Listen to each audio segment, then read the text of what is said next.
신들의 뜻을 이해하는 건 불가능하다. 그에 비해 자신을 신이라 여기는 사람의 뜻은 훨씬 예측하기 쉽다. 이는 메소포타미아의 가장 위대한 정복자라고 알려진 사르곤에게도 마찬가지였다. 우리의 위대한 도시를 세운 전설적인 목자처럼 사르곤은 신들이 직접 빚어 내려보낸 세상을 지배하기 위해 만들어진 위인 같았다. 그의 출신에 대해서는 아직도 수수께끼로 남아있지만 그가 살아가며 남긴 이야기의 시작은 이곳 시인들의 화려한 수식조차 부족할 정도로 아름다운 키시에서부터였다. 나 우샤르가 아직 청년이던 시절 키시를 다스리던 건 우르자바바였다. 사르곤이 구름과 에테르로 빚어졌다면 우르자바바는 진흙으로 이루어진 자였다. 그는 훌륭한 음식과 사치스러운 옷, 호화로운 와인에 빠진 평범한 사람이었다. 우르자바바는 사르곤을 술 따르는 시종으로 임명했다. 수줍고 겸손한 청소년 사르곤은 술을 따르며 왕의 곁을 외로이 지켰다. 하지만 왕이 모르는 사이에 사르곤은 이상한 꿈을 반복해서 꾸기 시작했다. 어느 날 전쟁의 여신 이슈타르가 잠든 사르곤 앞에 나타나 특별한 약속을 했다.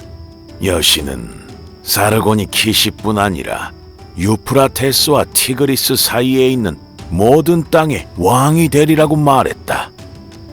그 말의 무게를 제대로 깨닫지 못했던 사르곤은 왕에게 꿈에 관해 얘기했고 왕의 안색은 창백해졌다. 자신을 섬기던 소년이 여신께 선택받았다니. 우르자바바는 예언의 실현을 막기 위해 사르곤을 사막으로 추방했다. 그리고 사르곤은 여신의 말이 진실이었음을 확신하게 되었다. 추방만으로 만족할 수 없었던 겁에 질린 왕은 곧 키시에서 가장 강력한 전사들을 모아 과거의 친호를 기습하도록 모래 언덕으로 보냈다. 그 전사 중에는 나도 있었다. 나는 가장 힘센 대장장이었으며 내 망치로 검을 상대하라는 명령을 받들었으나 주저할 수밖에 없었다. 그 즈음 추방된 시종과 그의 꿈에 관한 이야기가 왕국 너머까지 퍼졌다. 우르자바바의 통치로 고통받던 사람들은 사르곤을 구원자로 여겼다. 멀리 떨어진 우물에서 사르곤을 따라잡았을 때 그는 그늘에서 쉬고 있었다. 나는 칼집에 칼을 넣고 아무 두려움 없는 그를 마주했다. 사르곤은 더 이상 단순한 시종이 아니었으며 정말로 이슈타르가 선택한 사람이었다.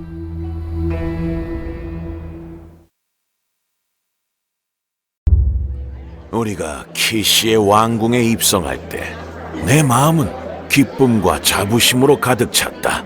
사르곤은 계속해서 승리를 거뒀고 이슈타르의 축복을 받은 그는 진정 천하무적이었다. 만약 우르자바바가 사르곤을 추방하지 않았다면 일이 이렇게까지 발전했을까? 우리가 예언을 이행했던 걸까? 아니면 질에 겁을 먹었던 왕의 행동으로 인해 단순한 꿈이 예언으로 탈바꿈한 걸까? 꿈과 신탁, 환영과 예언, 이런 신비한 힘은 그것을 무시하는 사람뿐만 아니라 맹신하는 사람에게도 위험한 것이다.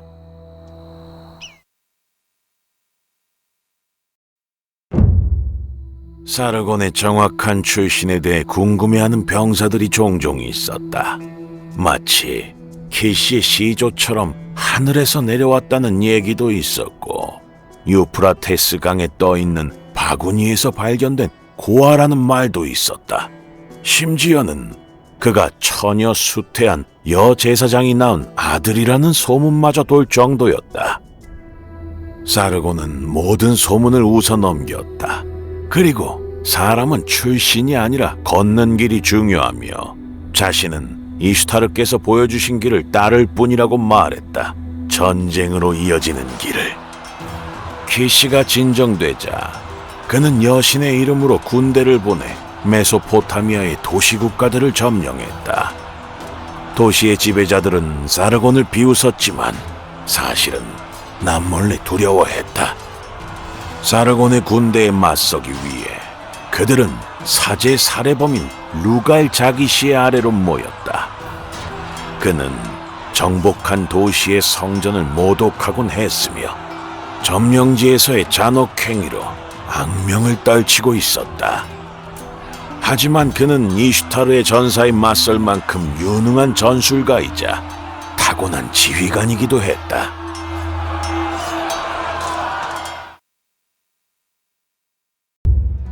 몇 차례의 유혈 작전 끝에 적의 연합군은 무너졌다. 전쟁의 여신은 학살을 즐겼을지 모르지만 나는 우리가 그녀의 이름으로 쌓은 시체 더미에 몸서리쳤다. 하지만 아직 해야 할 일이 남아 있었다. 이슈타르는 거대한 두 강 사이의 모든 땅을 약속했으나 루갈자기시가 버티고 있는 한 사르곤의 패권은 계속 도전받을 것이었다. 폭군이 남쪽으로 도망가자 우리는 그를 쫓아 요새화된 수도인 우르크로 향했다. 그는 성벽 뒤에 숨어 다시 한번 책략을 꾸미기 시작했다.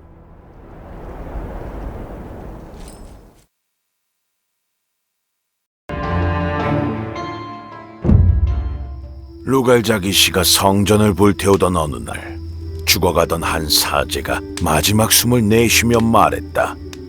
무고한 자의 피값은 피 흘리게 한 자의 피로 갚게 되리라. 보고를 들은 사르곤은 두 번째 예언을 무시하지 않았고 사제의 유언을 마음 깊이 새겼다. 우르크로 행진하는 병사들은 사제의 유언을 주문처럼 외웠다. 우리는 이슈타르가 우리를 다시 한번 승리로 인도하리라 직감했다.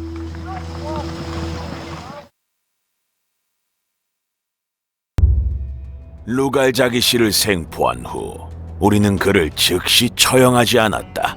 대신 평범한 범죄자처럼 목에 칼을 씌운 채 사르곤의 새로운 왕국을 걸어다녔다. 그는 죽어가던 사제가 폐허 안에서 예언을 선언했던 라가시까지 끌려갔다. 신을 모독하던 사악한 자는 사원 자네의 무릎을 꿇린 채 처형당했다. 그의 죽음은 몇 세기 동안 메소포타미아의 불을 이끈 왕들의 시대에 종말을 의미했다. 이제 새로운 제국의 형성은 사르곤의 손에 맡겨졌고 그의 야심찬 계획이 드러나기 시작했다. 세상이 두려워할 계획이.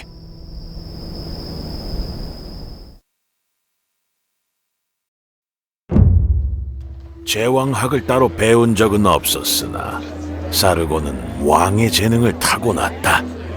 그는 수메르 북쪽의 새로운 수도 아카드를 건설했다. 이는 신하들에게 이전 왕국의 고리타분한 전통을 따르지 않는 새로운 시작이 될 것이란 강력한 메시지가 되었다. 거대한 궁전이 곧 사르곤을 둘러쌌다. 1000명 이상의 신하, 사제, 학자 및 병사들이 왕궁에 거주했으며 모두에게 식사와 급여를 제공해야 했다. 그러자 사르곤은 이웃 왕국들로 시선을 돌렸다. 한때는 메소포타미아의 통치에 모든 관심을 쏟았었지만 사르곤은 변하고 말았다. 측근이 많아질수록 사르곤은 옛 동료들과 멀어졌고 부유해질수록 그의 눈 속에서 번뜩이는 탐욕은 점점 늘어만 갔다.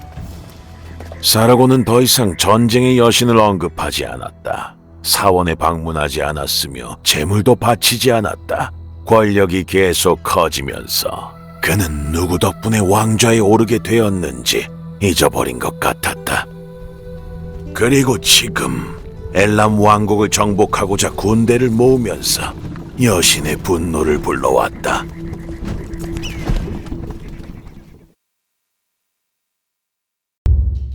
살과 피로 이루어진 필멸의 존재가 신이 될 수 있는가? 평생 발 디딜 일 없을 줄 알았던 머나먼 땅을 정복하는 잔혹한 군사작전에 들어가면서 나는 이 질문을 계속해서 나 자신에게 되뇌었다.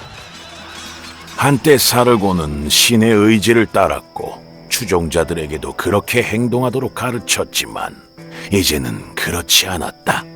그는 무슨 대가를 치르더라도 제국을 확장하는 것이 자신의 의지임을 분명히 밝혔다. 다른 사람들도 우리의 왕이 변했다는 것을 느끼고 있었다. 주민들 사이에서 불만이 쏟아져 나왔고 계속된 원정으로 지친 병사들은 반역에 대한 생각을 품기 시작했다. 사르곤은 이런 불신을 눈치채지 못한 것 같았다. 모든 사람 위에 군림하는 자기 모습만을 그리며 계속해서 다음 정복을 계획하고 있었고 계속된 전쟁은 우리를 더 깊은 어둠으로 끌고 들어갔다.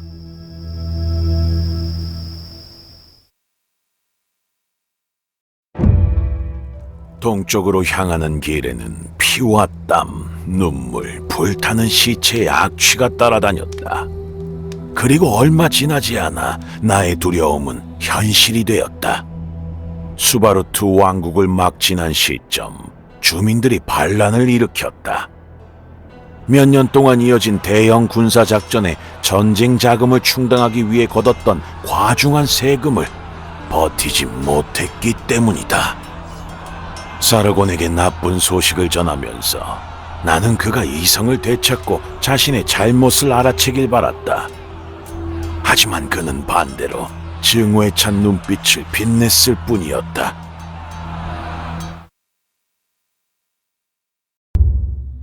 살과 피로 이루어진 필멸의 존재가 신이 될 수 있는가? 대답은 아니다이다. 아무리 큰 권력을 손에 쥐더라도 높은 곳에 홀로 우뚝 서는 자는 결국 몰락하고야 만다. 사르곤은 왕들의 왕이었고 지구상에서 가장 강력한 자였으며 그의 제국은 인류가 본 최초의 제국이었다. 사르곤은 사원에 있는 신들의 동상을 자신의 동상으로 바꾸었다. 그는 이제 자신이 신성하다고 진정으로 믿었지만 나는 그가 피 흘리는 걸 보았다. 수바르트를 점령한 후 사르곤을 찾아갔을 때 그는 산더미처럼 쌓인 황금과 시체 위에서 두 손 가득 흘러넘치는 보석들을 움켜쥐고 있었다. 내가 이 광기를 끝내란 말했지만 그는 듣지 않았다. 전에는 검을 거두고 그의 목숨을 지켜내어 왕으로 모셨지만 이번에는 상황이 달랐다. 내 앞에 서 있는 것은 사람도 신도 아니었다. 그저 무고한 사람들의 영혼을 걷어가기 위해 지상을 배회하는 지옥에서 온 사악한 악마였다. 나는 예언을 떠올렸다. 무고한 자의 피값은 피 흘리게 한 자의 피로 갚게 되리라. 내가 사르곤의 가슴을 찌르자 그는 눈을 크게 뜨고 나를 바라보았다. 그리곤 이상하고 사악한 미소를 지었다. 그는 죽음을 앞둔 순간까지도 자신의 불멸을 굳건하게 믿는 것처럼 보였다. 나는 그런 망상에 빠지지 않았다. 건장했던 체격이 노화로 시들어가는 걸 느끼며 더는 무고한 피를 거짓된 신의 이름 아래 흘리지 않아도 된다는 데 만족하며 죽음을 준비할 뿐이다. 하지만 사르곤이 보여준 것처럼 권력과 신성에 대한 욕망은 가장 고귀한 사람조차 타락시킬 수 있다는 점이 두렵다. 그런 거만한 사르곤 후보자들이 과대 망상에 빠지려 할 때 그들을 올바르게 인도해줄 양심 있고 겸손한 우샤르가 옆에 존재하기를 간절히 기도할 뿐이다.